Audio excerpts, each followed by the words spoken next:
Game over, man. Game over. You're gonna need a bigger boat. So serious. I am Iron Man. This is a tasty burger. Welcome to the In Session Film Podcast. Welcome to this podcast review for December 3rd, 2024, and I'm JD Duran. And I'm Brendan Cassidy.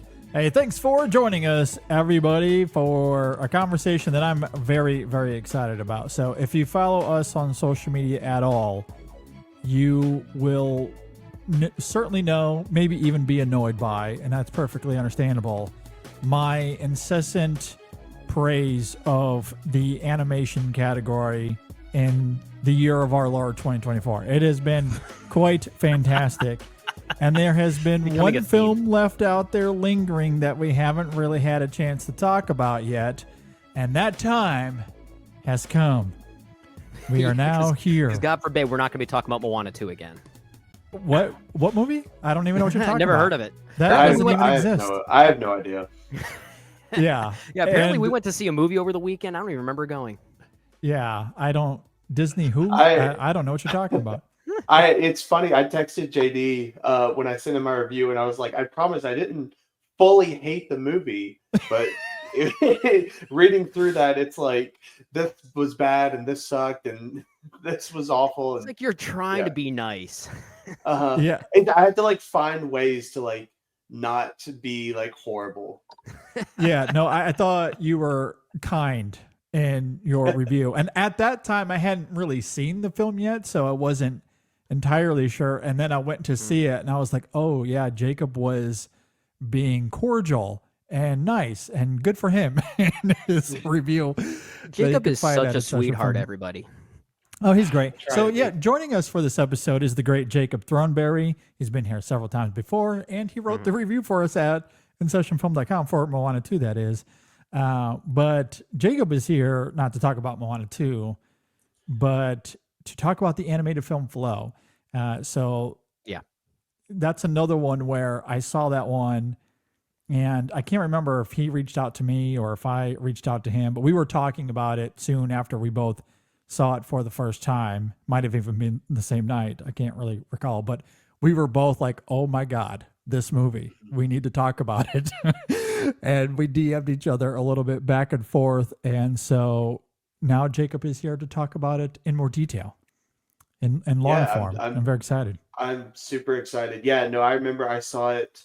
And then the next day, I think I saw you post that you saw it. Yeah, okay, that's what it was. I reached out to you because I wasn't sure how many people had seen it, but I had to at least bring up specific points because I was like, "Oh my God." Yeah. And then I watched it second time. That's the review. Oh my God. Oh my God. More or less. Yeah. We'll perhaps get into a little bit more detail there, but there will certainly be a fair amount of that as we go here. So I guess with all of that laid out on the table, gentlemen, if you're ready, are you guys ready to talk about this movie? Let's get flowing. Absolutely. Okay, let's get the flow going. Flow is directed by Gints Zilbalodis. Forgive me for completely butchering that. I very much do apologize. And it stars nobody. This is a dialogue-free film. It is all about its great animation. If you're not familiar with Flow, it is about a cat, this solitary animal, but as its home is devastated by a great flood, he finds refuge on a boat populated by various species and will have to team up with them despite their differences. All right, let's go ahead and jump into this, Jacob. We'll start with you. What did you think about Flow? Yeah, it's crazy even just listening to the synopsis because it does so little for the movie. Because the whole simplicity of it is just mind-blowing. It really is. It's just a cat that's trying to deal with this massive flood and all these animals that come together. And I remember watching it, and it's like you said earlier, 2024 has been a fantastic year for animated films. I even watched, Wallace and Gromit the other day, and that was such a delight. And Yeah. And so going into it, I was a little weary about the animation, but I'd heard such great things. So I tried to, keep that in mind. And I was truly blown away. I thought, for a movie that the most speaking roles you get are the sounds that every witch animal makes. Um, I was so moved emotionally. It was devastating. It was funny. It had some of the most gorgeous scenes of the year at some points. Um, yeah, I had high expectations and I was still truly shocked by this thing. Yeah, and I think people should absolutely see it because of how different that it ultimately is. It is a very different experience for those who are trying to go for maybe something a bit more unique when it comes to animated films. And regardless of the quality of animated films this year, none of them are alike. Like they're all very different, which Yes. I think is really what's so neat about animation in 2024. They all have Mhm. their distinct personalities, their own distinct uh, messages, that really their own distinct things about them, much in the way of flow. Each character, if you want to call them that, characters here, they all have their own distinct quirks, their own personifications, despite there being no dialogue. You really feel like there is a script here, even despite no verbal exchanges happening, which I think is really good visual storytelling that I'm sure we'll talk about further here. But yeah, flow did surprise me in a number of ways. The first one being how much I was able to feel very easily warmed by this film's weird animation style. A lot of people have compared it to something like a video game. I think it was maybe someone like David Sims on Letterboxd who said it reminded him of playing a game like Myst. You guys ever remember that game Myst? It was a game from the early 90s. It was by Cyan Incorporated. It was one of those puzzle solving adventure games, but it was from the point of view of the main character. So you had like a little pointer or a mouse in front of you and you click to new things and solve puzzles.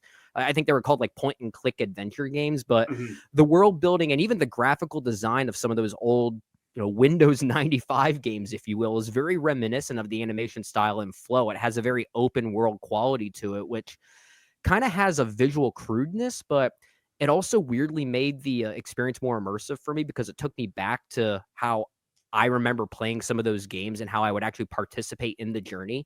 So it almost feels like a way of inviting the audience into this open world environment. And I found that really effective. So that right there surprised me. The other thing surprised me, or that surprised me rather, was how much it reminded me of The Wild Robot. Like in a way, like there are some Mhm. thematic comparisons between some of the Mhm. things you and I talked about, JD, when we did that Yeah. review about the Yeah. disruption of nature and how certain let's just say different tribes, if you will, have to learn to come together, even for a brief moment, maybe temporarily disregarding their animalistic and survival instincts. I think that's almost all over this movie. So in a way, it's kind of an interesting companion slash extension of another animated film this year, Yeah. continuing this trend of how many films we've seen in 2024 that almost function like companion pieces to each other. We've seen that a lot, and I feel like this is Yeah. almost another comparison we can make there. But I did really like this movie. I think it's really effective, surprisingly so, and a lot of it really works also because of just the overall mood and the vibe it's able to communicate. Very Mhm. musical. I think the musical score is really a big part of that Mhm. as well, which I'm sure we'll talk about further. It really is an interesting experience. Yeah, between the Red Turtle, Robot Dreams, and now Flow, dialogueless animated films with gorgeous visuals and stirring scores are quickly becoming a favorite of mine. I absolutely loved this film. Its homeward bound journey of survival is certainly compelling, especially because of all of its storytelling is told visually, as you guys are Mhm. talking about. And there's so much vivid detail in the animation that is striking. I love that we don't know exactly why these animals are abandoned. There's evidence of human habitation. So it infers that whatever happened, it took place rather recently. And then there's a massive flood that comes out of nowhere. The world building here and its ambiguity, I do think, is quite entrancing. But what makes the film so engrossing to me is how its homeward bound adventure morphs into a life of Pi fable on community and extending empathy in the face of calamity, as our beloved cat protagonist is forced to, as you were just talking about there, Brennan, collaborate with these other animals, specifically a lemur, a Labrador, the heron from Heron and the Boy. Just joking. It's the It's a same heron. secretary bird. Shared You universe, cannot JD. forget the capybara. The capybara, Oh, man. absolutely. Capybaras are The- just so the chill. poppybara. They're just so chill. Yeah, exactly. He was the father of the boat. Exactly. But in all seriousness, it is a testament to the power of unity and resilience. And I did find all of that very moving here, particularly with how its book ended with these moments of animals seeing the reflection in water, emphasizing the duality between the life of the individual and necessity of communal empathy as a means for survival. An idea that is funneled through a remarkable magical realism that took my breath away at times. There's one moment with the secretary bird that is genuinely one of the best scenes of the year. I'm sure we'll talk about that more as this conversation goes. And I cannot say enough about the score to this film. It is great. It is going to end up being one of the more underrated scores of the year. I think it's really, really good and a major component to this film and its pathos. I absolutely adored this movie. Yeah, one thing I Yeah. did want to acknowledge too, and then I could toss back to you, Jacob, that I thought was so effective about this movie, and it's something you briefly mentioned there, JD. It's the setting or lack thereof for a movie like this, because Yeah. you're right, there's a lot of ambiguity as to not even where, but when this takes place, and I that is very deliberate. You can almost look at it as some type of fantasy of sorts, but I I think there's even a possible interpretation that this could even take place thousands of years ago. There's almost something weirdly biblical about it too, and I don't know if that was deliberate. It's like it almost has this like side quest Noah's Ark vibe to it as well, and I feel like that ambiguity just makes it all the more, honestly, all the more interesting. And I love that we're able to look at this as really a universal form of different demographics coming together is essentially what this is, and that's ultimately a language that doesn't age or change with time. So and that this is something you and I've talked about many times. When movies can tap into something that is so universal in that way, that's something we respond to, and that's definitely something I responded to here as well. Yeah. Yeah, and I just wanted to go back to the wild robot comparison and how it's different communities coming together. It's almost it it fits into the found family like realm of things.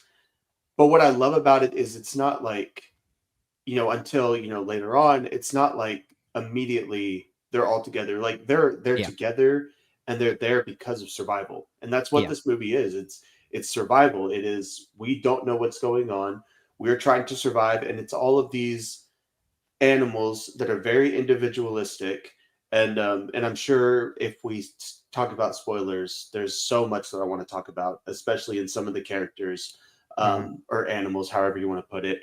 But it's just a common understanding of knowing that we're in a situation that is horrible and that we need to come together. And I think it's very prevalent for how the times are today. And I think it's just a really great story of, I mean, you've got characters that don't want help, and it's so That's a great point. beautifully told through the animation, especially in the main character. The main character, you can tell from the beginning, just wants to be on its own, doesn't want help, wants to figure everything out, and is almost such a cat thing to do, just be on their own. Right? Solitary cat. yeah, definitely took after whoever its owner was. Yeah.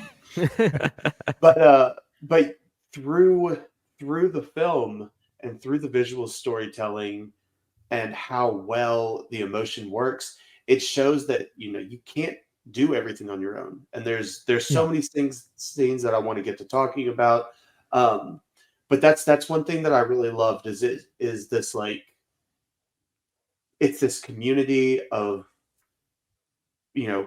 creatures that have understood that we cannot do this on our own. And that's where I think, this and the Wild Robot to me are, I mean, they are right up there for favorite of the year. But Okay. where I give the edge to Flow is that Flow does it in such a humanistic way. That's no knock against Wild Robot. Wild Robot is definitely much more for kids, to where a lot of it has to be, we have to come together to stop this, etc. Still love the movie. Still think it's an incredible movie, but I love how honest and how genuine that whole communal aspect felt in Flow, and how you've got different groups of creatures, some that outright hate each other, and it doesn't matter how much they want to help, there's a refusal of it, and kind of learning how to accept that help and learning how to, be there for people who are there for you. And that's what I think leads into what JD was talking about, one of the most beautiful scenes of the entire year. I think that's why it makes that scene so important, was because of another scene that happened earlier. And I'm not gonna talk any more about that now, but I think there's the idea of community and the idea of learning to trust one another in times of peril. I think is so beautifully told. Yeah. I mean, it's a very apt comparison, Flow, to The Wild Robot. Both films are very much about the necessity of setting aside individual differences to achieve some sort of goal, highlighting the vitality of unity and resilience. I think what's interesting, though, while those broader themes are very much there in both films, I do think ultimately they're very, very different experiences. Absolutely. And I do love how, and maybe appropriate to this film and its central thesis, because both films do unify in that message, but there's individual traits that make them so distinctive to the point where they almost contrast each other in some ways. And that is ultimately what this whole film is about. And I find that fascinating, because another movie, and I mentioned this in my opening thoughts, I think it's impossible to see this film and not think about something like Life of Pi, where you have a bunch of animals stuck inside this boat out in the middle of open water.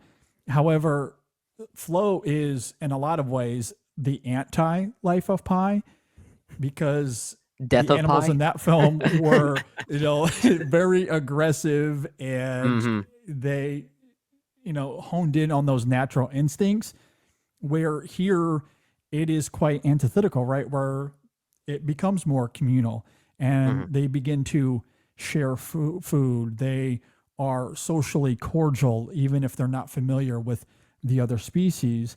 There's a higher stakes moment where the secretary bird stands up to his own flock who was harassing the cat. And how that scene plays out is kind of harrowing. Yeah. But it does bring that group together. And I think what's so interesting about how this film taps into that communal aspect with this group, with these 4 or 5 animals that are stuck on this boat trying to survive, is that while there is a communal aspect to it, and in a way that sense of togetherness is heightened slightly, but the characters, and you guys were talking about how each of these animals have their own distinct traits and personalities. And that is grounded in a fascinating realism that counterbalances that communal aspect. So they do act like animals throughout a lot of this film, right? Where the capybara is sleeping through half of this movie. The lemur has, his pot of gold, if you will, that he will not relinquish. When he loses his ball, it's the saddest moment of the it's so year. devastating. Absolutely. The cat is very squirmish and runs away from the group at times, not knowing if he'll ever get back to the group. The secretary bird can just fly away if it chooses. So these animals do act like animals, and they act individually. Going back to that idea here, the sense of self, and in particular with the cat, this self-awareness that it embodies, which is what I love about the use of reflection here symbolically, I think is really fantastic. There is a lot of that here, but through that sense of self and identity, somehow this film manages, through those choices and through those personalities, bring them together to survive together. It's such a fascinating thing, because if you just watch it in a microcosm, like from scene to scene in a microcosm, there is no communal aspect. Like they're just all acting to their own accord most of the time. There are a few exceptions, but most of the time that's how it works. And yet somehow by the end, you don't feel that. Like that sense of self is completely obliterated. And it is this group that comes together and bonds together to survive, to the point where you get those final shots at the end, and the group of them are standing next to each other.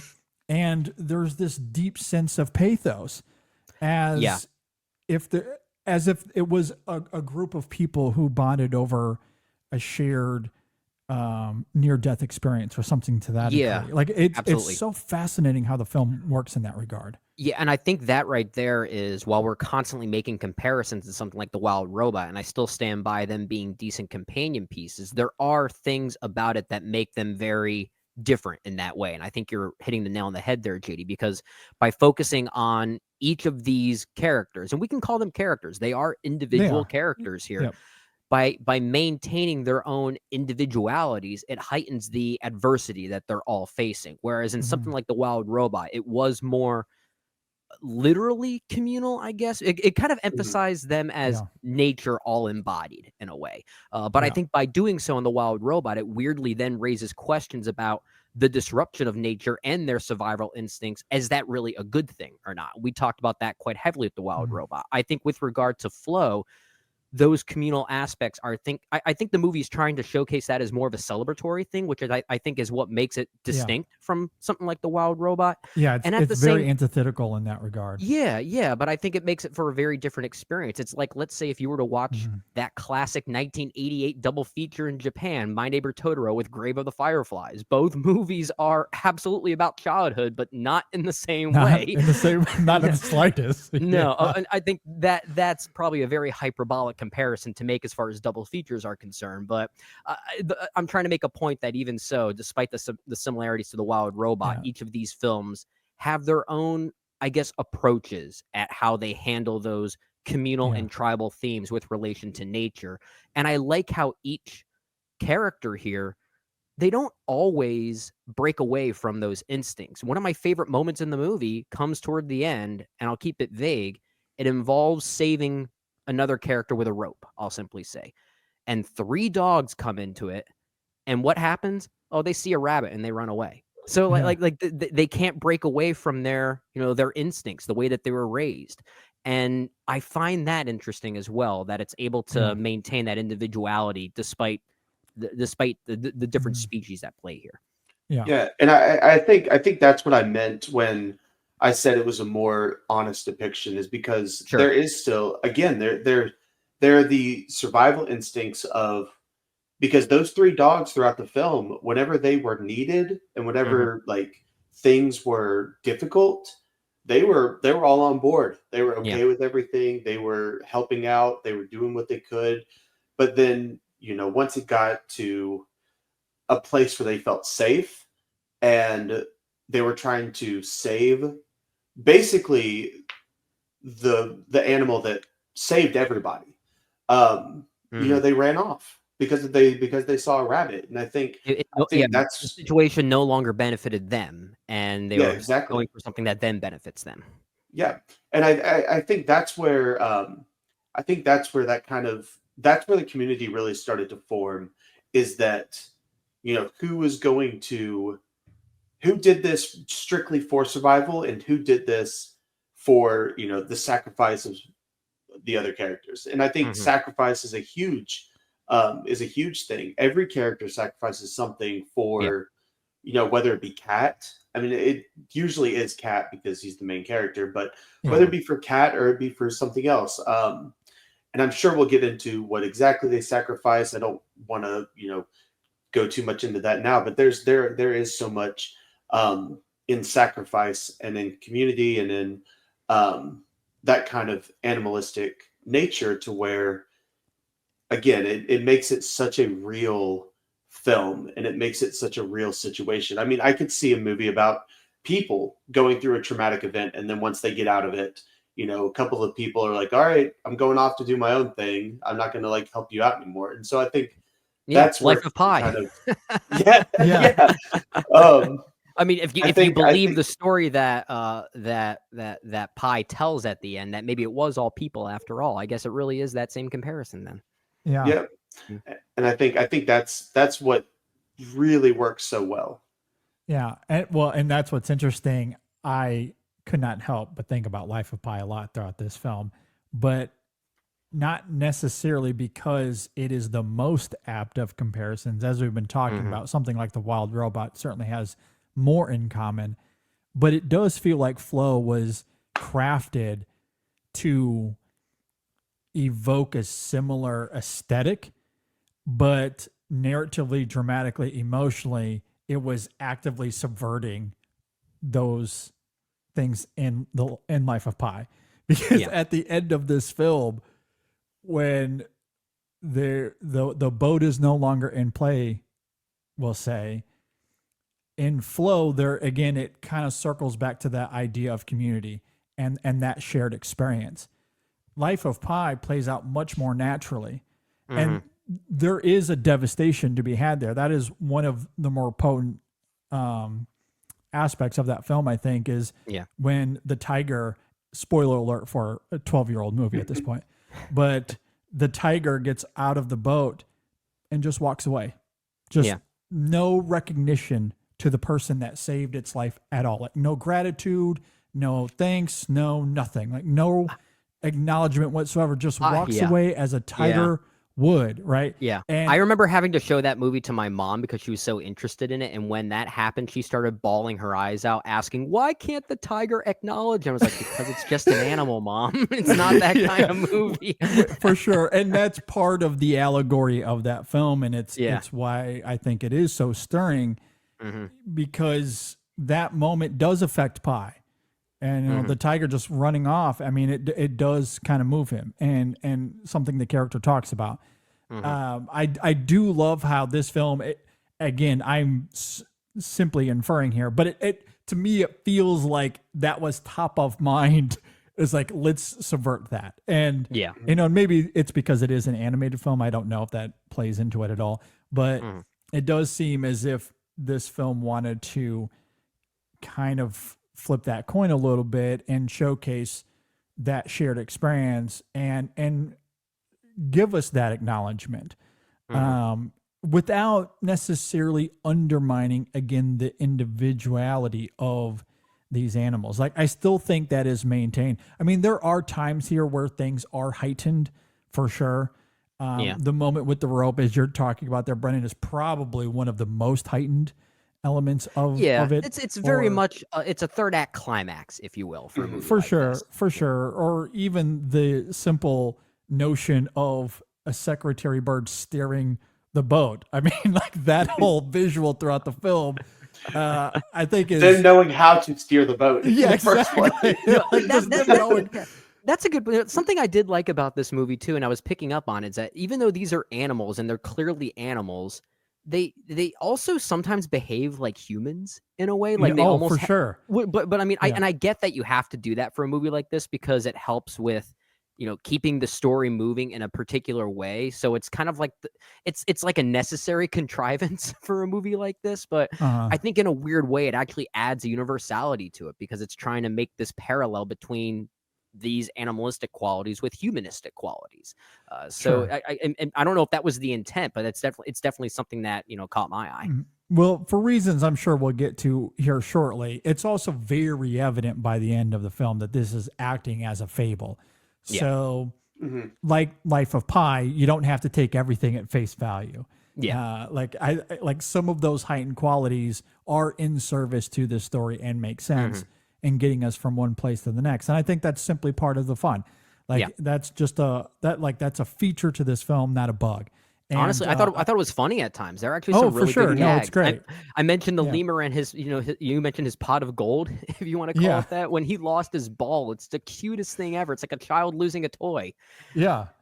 No, yeah. There's a lot of that. So like, I love how this film maintains that duality of individuality while kind of bringing these characters together in a unique way. And obviously there's no dialogue to convey that sense of bonding between these animals, but you clearly see it. And I love the subtlety of it. There are, again, a few times where it might approach some sort of line where it's more black and white, but I think those moments are far and few in between. Like the one that stands out the most is when you see the dog stranded on the platform there, and it's clear that Secretary Bird, who's driving the boat, doesn't want to risk going over there and damaging the boat, and Cat simply gives the approval, and reluctantly the bird goes over there.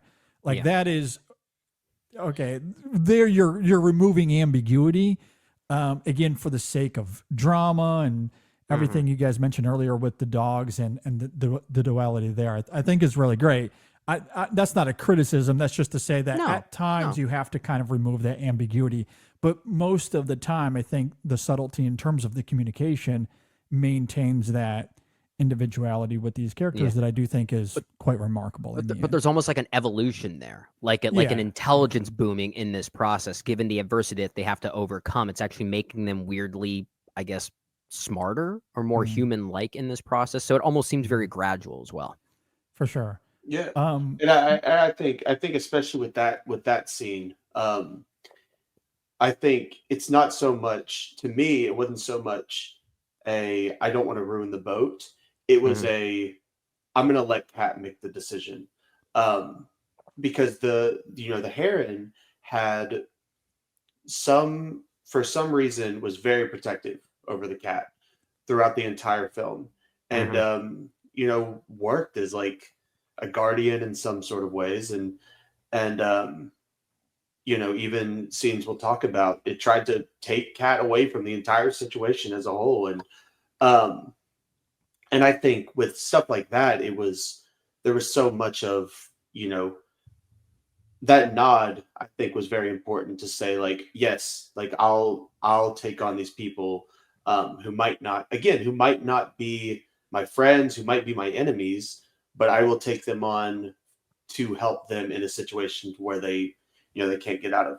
I thought, to keep going with the comparisons, I thought it was brought up, but I thought Miyazaki, just as a whole, I think he is a fantastic comparison. In the fact of, being such a simple story, but having so much being told about, about the world, about climate, about, people, about bringing, communities bringing together, and then having such an emotional connection. But yeah, I thought that scene was very important to just show, that security that the heron always had over the cat.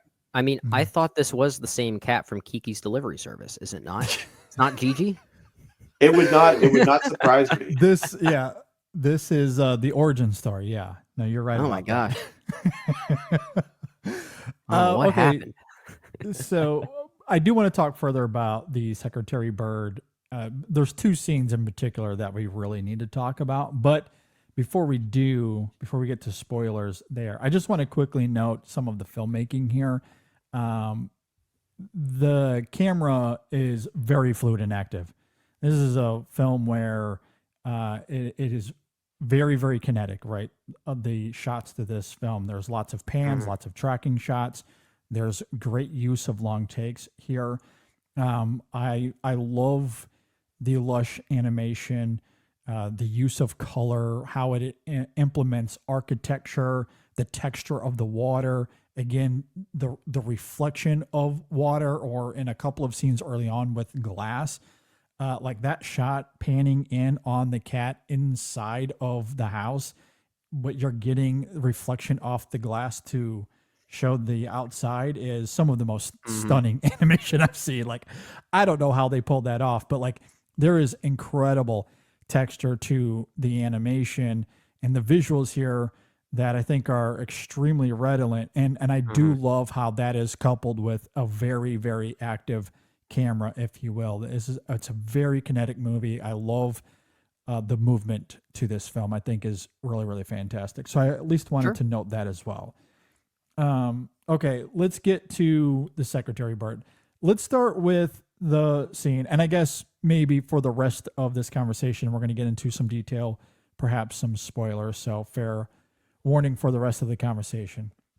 Shall we start with the scene when the Secretary Bird confronts its own flock? I think we need to start there. I think we need to start there in order to better contextualize the form of magical realism that comes way later that I think we also want to talk about. Yes. Yeah, and just to, well, I guess if you're listening, you're in spoilers and you probably know what happens. But yeah, the bird confronts the flock. They pin it down, break one of its wings, and very brutally break its wings. Brutally. Yeah, it's like hold it down and step on it, break its wing. Yeah, absolutely. A bully in the true sense of the word. What did you guys think about that moment? I really, that's one of those moments that I thought was really powerful in the form of kind of the sacrifice that I was talking about, because you see shortly before that, so you can tell that Cat is terrified of the bird. And shortly before that, the Secretary Bird picks up Cat and tries to literally fly it out of the situation. For some reason, it knows what's going on and is trying to take it out. Cat escapes, falls out, lands back on the boat. And there's some, there's some comfort and some like guardianship over Cat. And I thought that first scene was very important. I thought it was very powerful of just rising up against the flock. And I think that's what made the second scene we're going to talk about even more moving, because you see how much that the bird had to sacrifice just to keep Cat safe. I thought it was incredibly moving, especially because it's not like this was the biggest and baddest bird in the flock. Like, it was almost like the scene from The Wild Robot when when Bright Bill gets bullied by everybody else. It's like you've got he's kind of the runt in a way. Yeah. And but I think it's that mutual understanding that I feel like all of the animals have towards each other is displayed in that scene of protection. Yeah, I think it's even more nuanced than that too, because if you look at it from the perspective of the quote unquote bully birds, if we want to call them that, and in a way they are, but you can also look at it from their point of view that this Secretary Bird is taking pity on a species that isn't their own, giving a fish that he found to Cat when this clan is thinking, no, this should be for us. You should be defending us. So this, in many ways, is really an act of exile, is what this is. And it's a very relatable notion. You don't need dialogue to explain that.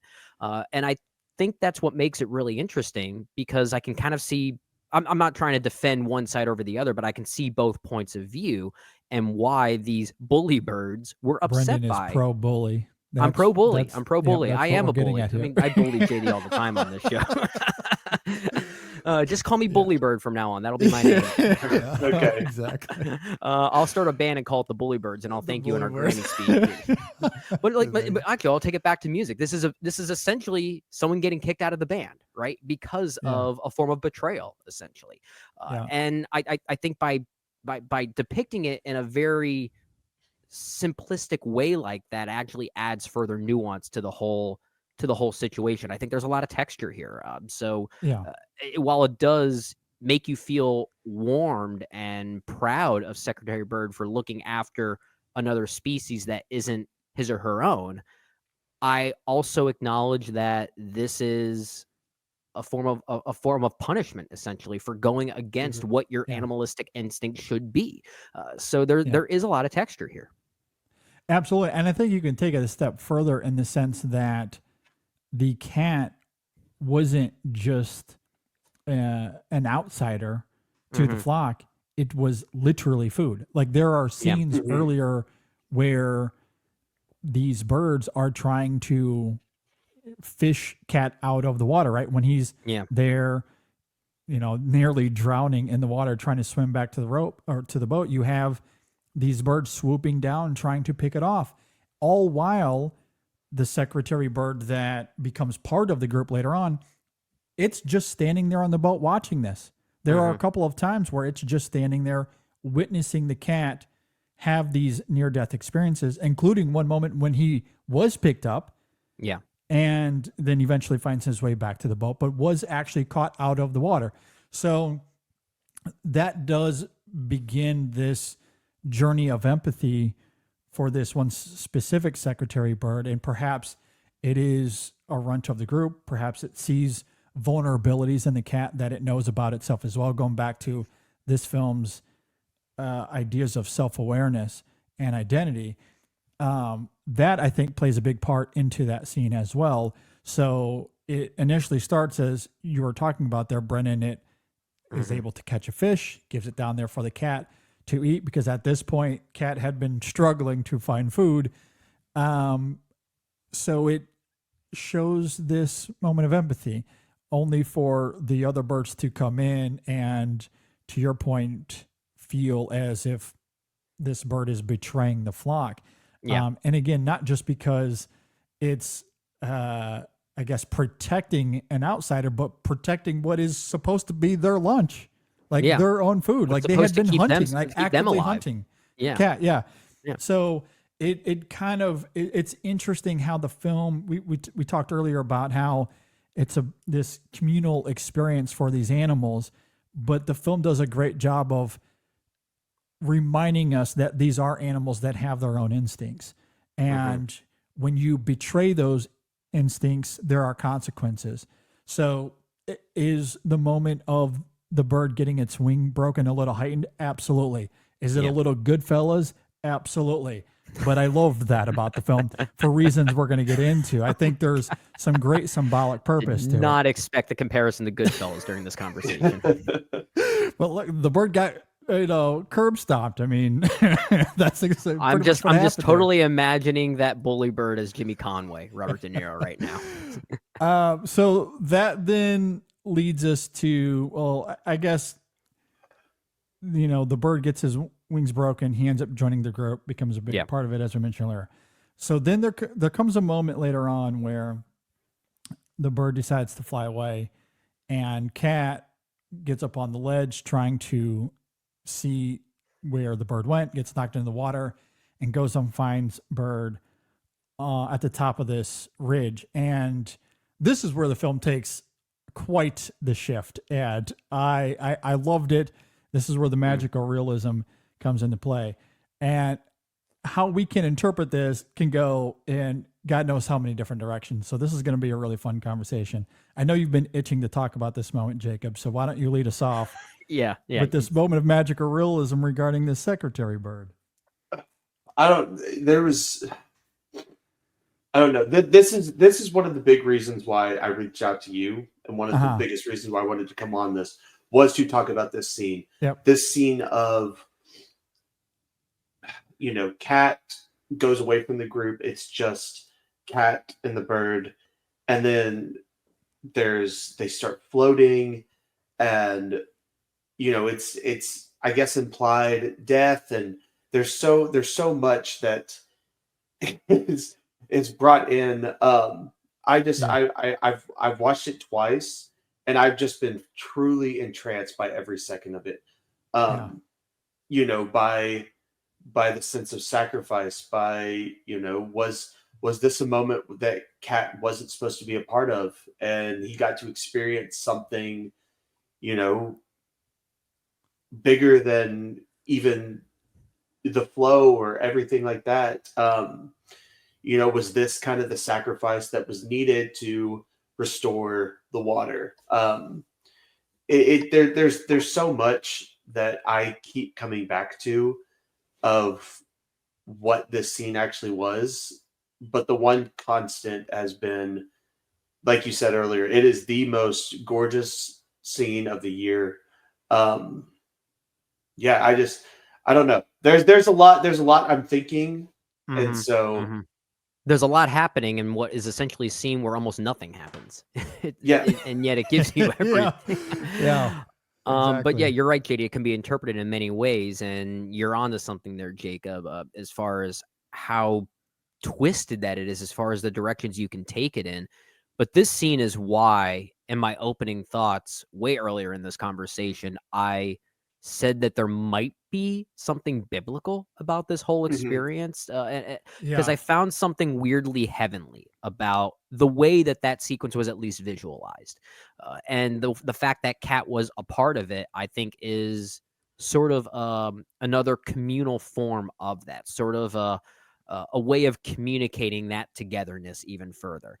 So it could be seen as that sacrifice in one side of it, but I think if anything, it is this sort of uh, this sort of reconciliation between these two characters in a very biblical, heavenly like way, and think of it as like a passing down of sorts. I think, and again, Mm. many ways to interpret it, but this scene is where I started to sense something kind of theological happening here, cryptically, of course. Mm. Yeah, I feel that a lot because, you know, especially like, you know, I've said it throughout. The bird is almost a guardian angel Yeah. to Cat, and it's one of those things where, you know, the angel broke its wing and Hmm. sacrificed a piece of itself to ensure that Cat, you know, remained safe. It flew away to the top of this giant tower to, you know, die on its own in peace, and Cat had to be there. And that Yeah. is something that at the beginning of the movie, Cat never would have gone. He would have Hmm. just been like, "Oh, thank God that the bird is gone." Um, but it really ties together that it's like you said, that theological aspect, but also that Yeah. communal aspect of, you know, he really thinks of this, you know, not just as a friend, but as a family member. Yeah. He Mm. cares for this bird now, and he sees this bird go off on its own. None of the other animals do that. None of the other animals had so much sacrifice for them, and so Cat goes off to go find and see what is going on. And I think you're right. I think there is something very biblical about this, about Hmm. Mhm. this sense of sacrifice, this, you know, apparent angel losing its wing and I like that flying, you know, comparison. flying once I like again. that analogy there. It's a good analogy. Yeah. I think this is a profoundly stirring moment. I would even go as far as to say that it is one of the best scenes of the year. It is Okay. visually so striking and emotionally devastating. I was absolutely floored by this moment. And I think a lot of it comes down to, as we've been talking about, this Secretary Bird was an anchor for this group. It's willing to be ostracized for standing up to a bully, which doesn't just evoke bravery, but as you're talking about there, Jacob, it endears Cat to Bird in such a way that it does feel like as if this Secretary Bird is a guardian angel. So, on one hand, it's suggestive of, at least regarding this explicable sacrifice that it makes, which I think, as a note, it's as mystifying as it is beautiful, which is why I love trying to dissect all of its nuances. Because on one hand, it is suggestive of how fragile life can be and why the choices we make, especially when facing peril, are vitally Hmm. important. The impact made by the bird cannot be overstated, and its sacrifice becomes a catalyst for the group. Sometimes the most powerful connections are made in fleeting moments of despair, which is exactly what this is. On the other hand, I completely and utterly agree with you, Brendan. I do wonder if it's more spiritual in nature. The visuals certainly suggest as much because it's not long after this sacrifice where the water recedes and the dangers evolve. The visuals of the bird's wings being outstretched in that scene we talked about earlier certainly invokes visuals of the crucifixion. Yep. When it was being attacked by the flock. I do think that is noteworthy. And then here comes this moment where it ascends to what appears to be some sort of heavenly transcendent realm. And I do think that absolutely evokes biblical iconography. I don't know if that was intentional on the film's part, but it's certainly hard not to draw those comparisons.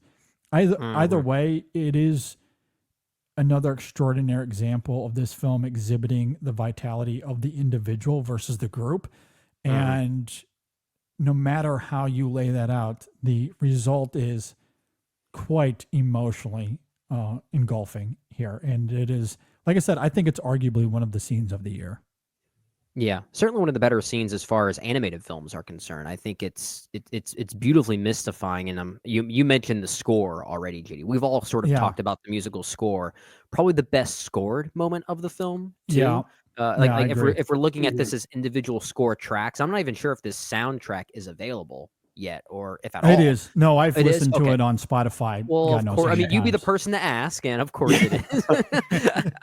But I think if I would assume this might be the best track on the album, at least given the context of how the music also plays within the film. If you've seen the film and you have that context, there's something about this particular musical moment that I feel like it'd be the one that I would listen to the most often, I think.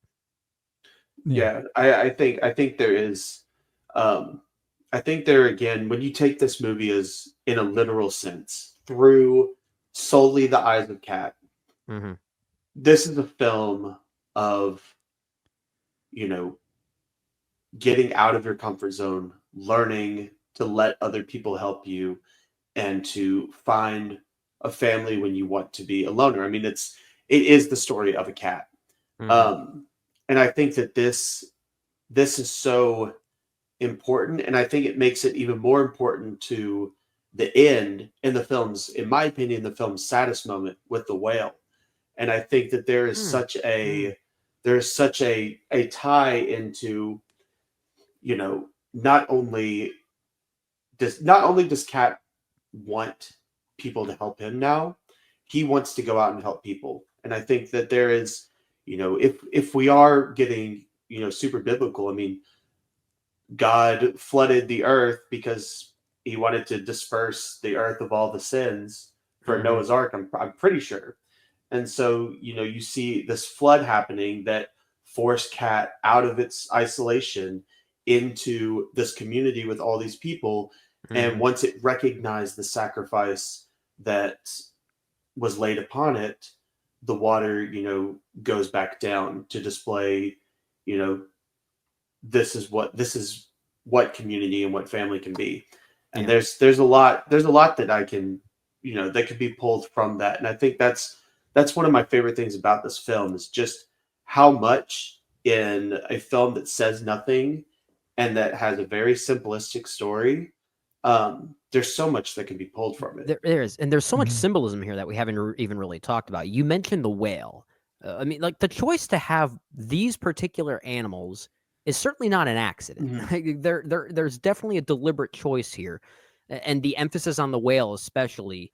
It made me want to go and even do research on my own, thinking, do whales symbolize anything in certain cultures? And apparently it does. It represents wisdom and harmony and unity and balance, which, okay, it's kind of appropriate that that's how this movie crystallizes on that particular animal, right? So, like, there is very much a purpose to what's chosen here and what characters we are told to follow here. So I think that's, very deliberate as well. Well, yeah, and I think when you look at the film symbolically, there certainly is a larger message to be had about the choices we make as as a species, as as humanity, and what our future is going to look like if we're not careful.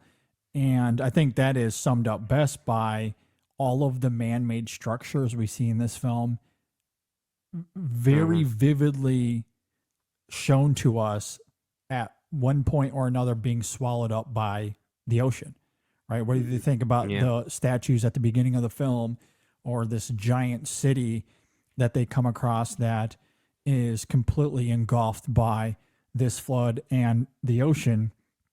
Like, all of these man-made structures that come across ultimately are left not just in ruin, but again, they're swallowed up by nature, like wholly swallowed up by nature. So like, I do think the film is very much trying to invoke a little bit of a cautionary tale in that regard. Sure. And when it comes to survival, I think in order to counteract that, like as a catalyst for that cautionary tale, it's again this importance on togetherness and coming like forming some sort of unity, bonding, standing up against bullies, all the stuff that we've been talking about, and it's done in a way that is so artistically engrossing, right? Like I absolutely love how the film taps into those ideas here, which is why, like, I think, Jacob, you invoked Miyazaki earlier on, and I completely agree. I think this is the film that is absolutely inspired by Miyazaki. I'm not sure if he's seen this film yet or not. If he does, I'm sure he absolutely loved it. I'm sure it reminded him of himself in many respects. Or maybe he hated it because he wishes he made it. Or maybe that too. Who knows? I hear he's an interesting fella. I'd love to have a conversation with him, if I could speak the language. Yeah, for sure. I mean, so yeah, like all those universal themes are here, and it's done in such a fascinating way that we just haven't seen before. So like, oh no, continue. No, I was just wrapping the thought up just by saying that there is so much to this film that feels familiar, and we've brought up a lot of comparisons, and yet something I said earlier, like, it feels so individual, it feels so unique, and again, that is exactly what this film is. It's about that duality of the individual and the communal. So I don't think it's an accident that this film is so distinctive and yet is communal in terms of the film space. Like it is kind of embracing what came before to invoke that sense of community, and what we love about animation, what we love about movies, and while also just being its own individual thumbprint. I love that about it. Yeah. I was gonna say, so Brendan bringing up the whale symbolism, it made me look up and see, because I did the capybara, because I thought the capybara was such an interesting character throughout. Just bringing it together, I thought one of the best scenes of the capybara to me is, he pulls up to the side of the lemur's freaking out, trying to get all of his knickknacks together, and he tries to push the lemur into the boat. The lemur runs away. He puts another bottle into the basket, and then carries the basket right into the boat. And it says for the capybara that it's a spiritual symbolism of community. So how more perfect could that be? But I did want to ask you guys a question, because this is another one of those moments that really stuck with me, but I wanted to kind of talk about it, about the dream sequence, the dream, and then the dream kind of living out with the deer running around in the circle and the cat stuck in the middle of it. And then at the end, he sees those deer run by, and that's when he follows those deer to see, the whale now in the middle of the forest. And so I was, wondering what you guys thought about that scene. It's a good question. Yeah, because that's how I felt about it too. I was like, because the second time I saw it, I was really trying to figure out if it was this sense of something he felt engulfed by, and then at the end it was something he ended up wanting to chase. um he ended up chasing, he found the whale. The absolute saddest scene of the movie for me is in that almost shot reverse shot of the cat and then of the whale's, just the whale's eye. Yeah, And cat the goes whale's up and eyes. Yeah. first, I know cat knows he can't do it, but he tries to push him. He tries Mhm. to get his head up underneath and tries to like push him closer to water or to something else, and tries to lift him up in a way. Um, right before that incredible shot of all 4 or 5 of them looking into the water. But yeah, that dream sequence was something that Yeah. I kept thinking about, and I was really kind of wondering what you guys thought about it as well. There almost seems like there's a weird sense of foreshadowing to some of the Mhm. dream sequences, to sequences that happen later on, which the film doesn't confirm that that's the case or even answer if there is a reason for that or like a tactile reason for that. Perhaps that's maybe some form of communication involving this guardian, quote unquote, angel we kept talking about, the bird, right? Maybe Mhm. there's some type of communal aspect there that goes beyond just togetherness and also has some type of almost biblical telepathic kind of connection, right? But the dream sequences here definitely seem to be suggesting what Cat might experience later on in Mhm. the film, and that's definitely not an accident if that is the case. Yeah. In all honesty, I'd probably have to go back to watch the film to really speak to that specifically. But I will say what I do admire about those final sequences, I do think the whale and what it represents as far as nature and the inevitability of nature, the consequences of our actions. I think that is all certainly part of it. And it does lead to one of the more emotionally arresting exchanges in the film for sure, as Cat kind of embraces the whale there in a way that only a cat can do. And I don't know. Again, it's a little bit of that antithetical Life of Pi thing I was talking about Hmm. earlier, where in that film the tiger runs away. There's no acknowledgement, and here, because of the land kind of finding itself and the whale being stuck, and there's moments earlier in the film where the whale was such an important part of their journey. This is Cat acknowledging that gratitude, Hmm. Mhm. and Yeah. it's so arresting to see, um, Hmm. that I was definitely spellbounded by it for sure. I I thought it was a very incredible look at, and films explore this all the time, but um again, this goes back to me saying that this is a very real look at this situation. And to me, it seems like one of those things, the flood happens, everyone's in Hmm. peril, all these people come together, the flood dissipates. Um, all of the, they're not villains, but all of the villainous dogs run off, they're gone. They save the capybara, everybody's Mhm. together, everything should be happy. The movies come to a close. It's a happy ending. But then it's like you said, the reality of it is that the the earth flooded, and that nobody Yeah. Hmm. knew when this water was going to go away. And this whale, who was so monumental in helping, um, not only Cap but the rest of the boat throughout the film, is Hmm. now has to perish because of the situations that it's in. And I thought, it's one of those things that having all of the animals together, um, in that kind of reflection, because I think reflection, like you said, is huge Yeah. in this film. In that kind of like reflection process of looking at themselves, looking back at what happened, etc. I think it is such an honest viewpoint of of everything that the movie is trying to entail. Yeah, it's beautiful, breathtaking movie. Absolutely loved it. Do you guys have any final thoughts on Flow before we wind down here? It flows. It flows. It's a very flowy movie. Yeah. It does. A few other moments I wanted to point out. When the lemur's mirror broke, that was so hard to watch. I'm pretty sure it was one of the other dogs broke it.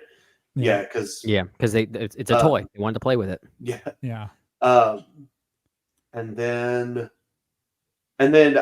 the scene, of course, the temple, or however you want to say it, the scene in the space and stars was gorgeous. But the other scene that I thought was really beautiful was a lot of the underwater scenes when Kat is underwater surrounded by the fish that are so colorful they are pulled directly out of a Dr. Seuss book. And seeing this kind of like flowing around it. I just wanted to point out a couple of those scenes. And then what JD said about the cinematography. I thought it. Oh, it's so good. I don't know. I don't know when or if we'll see another film like it. I mean, the camera flows like the water mostly throughout the film, and it really is so effective. But yeah, it is. It's a beautiful, beautiful movie. Yeah, yep. Brennan, anything? Well, we talked about the music quite a bit. Maybe we should at least highlight the composers here. One of them being the film's director. And again, forgive us for trying to pronounce this name. I have no idea how to pronounce the filmmaker's name. Gints Zilbalodis. Yeah, it's Gints. I do know Gints. it's Gints. It's Gints. Okay, you know that. Zilbalodis. Thank you. Thank you for that correction. Alongside Richard Zalupe. These two worked on the compositions as well, and I hate to say a movie like this doesn't work without the music, but a movie like this doesn't work without the music. It can't work without the music. Yeah. I mean, you already took away dialogue. You can't take away music as well. It's crucial. No, it's crucial. I mean, I mentioned at the very beginning of my opening thoughts the Red Turtle and Robot Dreams, who are very similar to this structurally, and the music and the scores to those films are vital. The score to the Red Turtle, I thought, was one of the best of its year. It's absolutely stunning, and the music in Robot Dreams is a character. It's fascinating. I forget what movie we were talking about, JD, but we were talking about how musical scores are actually a form of editing, and we don't often acknowledge it as something like that. Like it basically is a way of tying emotional components of a movie together. In a similar way that editing does with regard to narrative and structure. It's not too different as far as a discipline is concerned. And I remember we talked about that before, but this is another great example of that. Yeah, absolutely. Yeah, the music here is great. I love the visuals of it. The symbolic fortitude of this film is really, really fantastic. And it's just one of the more emotional, exhilarating films of the year. I absolutely adore it. I very much cannot wait to see this again. I don't think I'll get a chance to see it until we wrap up our 2024 campaign, but I do look forward to giving this one another go because it's really great. And I definitely want to, specifically maybe even hone in on some of those moments Jacob was talking about there a moment ago. But I mean, I would watch this again just for that death sequence, that transcendent heavenly sequence that we get. It's really, really fantastic. The literal moment. That's one thing that I want to say before. The rewatchability of this is honestly striking. It's for something that is so simple. It's even the second time around. I'm a person that when I see something that emotional the first time, I sometimes can start to tear up, but it's usually a shock factor. But the more that I watch it, the more emotional I get knowing that it's coming up. And that's how I felt the second time. It was knowing these scenes were coming, it didn't work to Mhm. its detriment. It was a positive for me, Yeah. and I think that the rewatchability of this film is actually very, very strong. Yeah, and I also do want to note, because I agree the emotional nucleus of this film is really, really great, but a lot of that crystallizes at the end of the film. Like there's such a build up to it, and then you get such a Mhm. great payoff. Throughout a lot of this film, there's an urgency. There's some dramatic tension, more so than traditional emotion, and also a fair amount of levity. Like there's a lot of fun to be had just watching them on. Again, I kind of inferred in my opening thoughts. It's almost like a homeward bound journey in a lot of ways throughout the first half of the film, especially where there's a sequence of Cat just in the water, just fishing and just having a good time. Where everything with the lemur, and it's pot of gold, as we've been calling it. Like there's certainly plenty of fun and levity to be had here. It's not all dire, high stakes all the time. It certainly ends up getting there in the end. And even when it does get at its most dire, that's when the film brings in its magical realism, and just it takes on a completely new personality at that point. And man, it's just incredible. Absolutely love it. As far as animated films go, like I have a 5. I have a 5, and I don't think anything comes close to the 5. But even among that 5, I think I can confidently say there's a top 3 between this, Wild Robot, and Memoir of a Snail. Like those 3 are truly, truly elite animated films. Yeah. And Yeah. while I still prefer the Wild Robot, that is currently in my top 10 of the year so far. I'm that high on it at this point, and I've seen a lot of really great films in the last few weeks. Flow certainly isn't that far behind. In fact, I think I think at the end of it, when you remove the year-end rankings, as far as animated films go this year, I think those 3 just might be a 1A, B, and C. I just think they're all 3 that good. They're all very good. They're probably my top 3 of the year as far as animated films are concerned. I think at this point I still prefer The Wild Robot. I agree with you there, JD. I might still prefer Memoir of a Snail over this one, but admittedly, I mentioned that's a film I need to give a second go. When we reviewed that one, I acknowledged I want to watch Memoir of a Snail a second time because I think I missed some things on that first go around. Gotcha. Yeah, no, for me, I'm definitely a Flow.